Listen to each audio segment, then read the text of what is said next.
Good morning, guys. Kalk van der Merwe, second video for this morning, relating to the real stuff, why why we are fighting.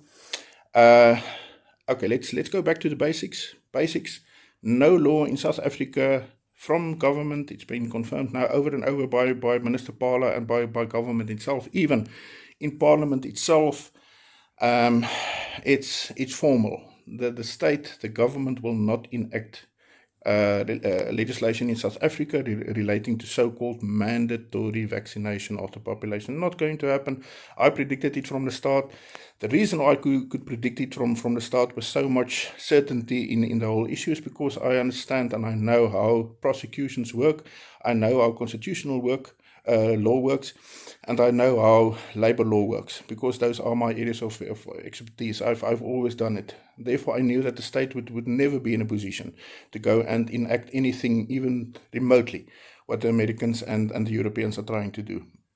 Not going to happen in South Africa. Even if they try, it's going to hit a brick wall the moment they go into public hearings and try to push this thing through. It's not going to happen. However, South Africa is being governed now for more than 500 days, more than a year. I don't know if you realize that, by a so-called COVID command center from the offices of Ramaphosa. It's basically an unconstitutional thing. They could have done it for a certain time. Unfortunately, we're sitting with dead in the water so-called opposition parties, to my mind, mostly controlled opposition parties. Freedom Front Plus, DA, take on the government, because what they are doing is unconstitutional, is illegal. Please do your jobs. Guys, you get 120,000 Rand a month sitting in Parliament doing nothing, having a little bit of a talk for 4 minutes, I think, every 6 months, what. Really, for that amount of money. Guys, it's over 1 million, it's over a bar you get per year for representing your constituencies. Please just fight back for us. It's not my job to do that, it's yours. But that's a side note. Unconstitutionally being governed by this crisis center, command center, whatever you want to call it, from the ANC. And they've been doing it through regulation. And through regulation that they say is in terms of the Emergencies Act. All these things are unconstitutional, all of this. Reino de Beer, LFN went and he won the case last year, very short very short time into this whole thing. He won it here at the High Court in Pretoria. I think a magnificent victory. Unfortunately, later on in the appeals court, I think more to do with practice and not with law. He was not successful in defending that appeal by the state.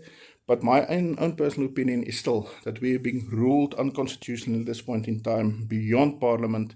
And yeah, as I say, it's actually illegal, all the things that's going on here. Giving that background, now where does this leave all the businesses running around with so-called mandatory vaccination? Mandate from whom? There's not a law. There's not a law in place that can mandate you. Mandate from whom? The people. Where did the people vote for this? There's not a mandate. So it's wordplay that you're busy with. What you actually have, and the only thing that you have, is internal policies relating to directives issued by the Department of Labour in the middle of this year, relating to what you must regulate in your workplace vis-a-vis COVID. That's all you have. It's not a law, it's not mandatory, it's not a mandate from a law, it's nothing. It's basically just policy inside your workplaces, and now inside schools, and now inside universities. It's your own internal policies. It's not law. And if it's not law, I want people with their legal rights to challenge you. Not because I'm a so-called anti-vaxxer, but because I'm a pro-writer. I believe in people's human rights. I believe that we need to stand on our rights. Those rights already embodied and entrenched in our constitution. I'm also a constitutionalist. I believe in very strong constitutions. I am conservative at my core, so hard you will never rock me there. I believe in the strong citizen, not a strong government. I believe that government must be a small, insignificant little thing up there, only doing what we, as the citizens, tell them to do, not the other way around. That is why I'm instructing people, and I'm telling people, stand on your rights as people, as citizens of the country. Citizen, there's something more in that word. It's a loaded word. Go and look it up. Go and see what a citizen is and was. What a Spartan citizen was. What the Athenian citizen was. What the French citizen after the French Revolution was. So on and so forth. It's a loaded word. It gives you not only rights, it also gives you duties. There's a duty that you need to follow and exercise as a citizen. That's the reason why I'm telling people about their rights. It has very, very little to do with COVID. It has everything to do with standing on what you have in pocket and what you are now losing because you don't even know what you have. Okay. Relating to the school children or the children above 12 years old, parents, I said it in my previous video about these things, it's still your responsibility. If your child gets jabbed and you didn't know about it, you make a fuss about it, you make a noise about it, you go and fight about it. Speak to your children, inform them as to their rights, inform them as to what consent means. Tell them not to be coerced, tell them not to be bought, tell them not to be bullied into a position of taking a vaccine that they would not have ordinarily have taken. It's your responsibility, it's your duty as a person, as a parent and as a citizen of this country to enlighten your children as to this. Right. I can't do it. I can sit here until I'm blue in the face on Facebook. I'm not going to swing the school children of South Africa to know their rights. I'm not that powerful. I will never, most probably never be in my life. It's your duty as the parent to do that. So please, guys, just for once, forget all those other things that's really not important in your life and focus on what is. And those things are your children and your rights. Many people running around saying, oh, I don't want to be involved in politics and I don't want politics in my life. Surprise, surprise, politics rule your life. So if you do not understand the politics of the day, enlighten yourself. If you do not understand your rights, enlighten yourself. And just bloody fight for once on the things that really matter. Okay, universities, if universities have policies, not laws in place, policies, then students go and challenge them. Go and challenge them in court if you have the funding for that, or go for free to the Human Rights Commission and lay charges there. It's your right to do that. Employees, challenge your workplace, challenge your employer. It's your right, your right to do that. Parents at schools, at sporting events, at any of these things that they are trying to coerce and threaten and bully you into, just go there and stand on your rights. Because they are your rights. You have them already in pocket. You don't have to go and fight for them in a court. You don't have to go and attain them through a political process. It's already there. In the Constitution, in writing, entrenched. It's the strongest rights on earth. To my mind, there's not a country in the world that has such a strong legal, human rights legal framework and basis as South Africa.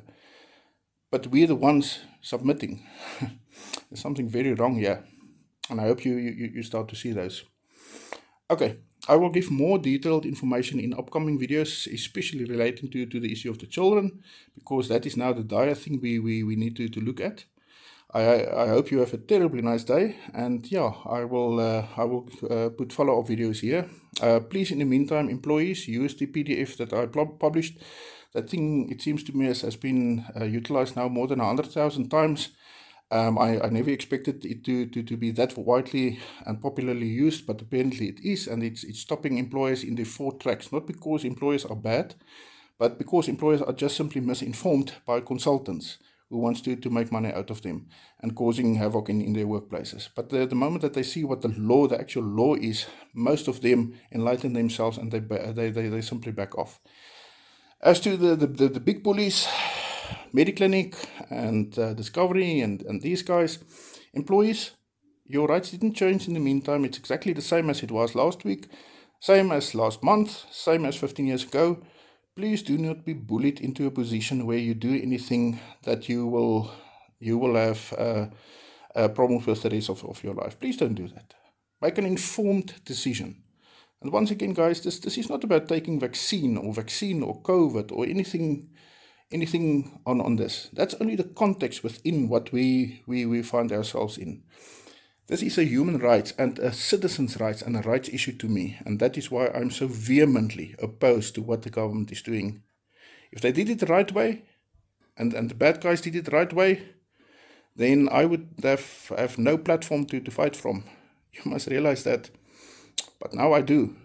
And it's going to be a hell of a fight. Win this thing? Yes, of course. But even if we don't win, it's going to be a hell of a fight.